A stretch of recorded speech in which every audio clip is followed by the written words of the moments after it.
The 2026 season didn't start yet, and we already have the next engine trick coming up. Before, we were talking about Mercedes and Red Bull, who apparently found a way to increase the compression ratio while the engine is hot, maybe through different materials in the cylinder head. This time, it came out that Ferrari is working on cylinder heads with different materials. So, what is going on there? And first of all, before people are complaining again about speculations, where is this news coming from? Ferrari is working with the Austrian engine specialist AVL in Graz and using their facilities. Some infos came out and now the German, Austrian and Italian press are reporting about it. Although the F1 engine stays a 1.6-liter V6 turbo, it is a complete redesign for the teams. They need to adapt to the new e-fuels, limited turbo boost and lower compression ratio. Now Ferrari is running aluminium and steel cylinder heads on AVL's test benches. Usually aluminium is the way to go because it's easy to machine and lighter.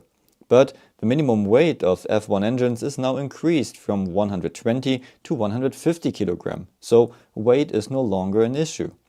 On the other hand, steel can withstand higher pressures and higher temperatures and has an expansion ratio which is just half of aluminium, so also this will have an effect when the engine is hot.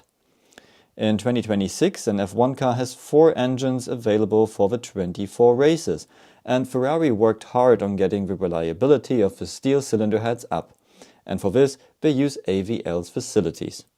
At first, it was reported that Ferrari tested aluminium and steel in parallel, but now they supposedly made the decision to go with steel cylinder heads.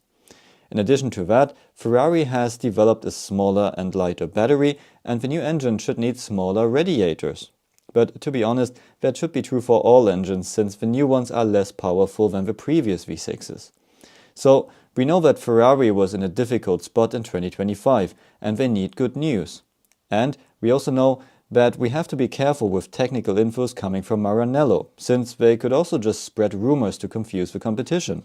But this time it comes from their cooperation partner, and it seems like material choices on the new combustion engines are a big topic for all engine manufacturers.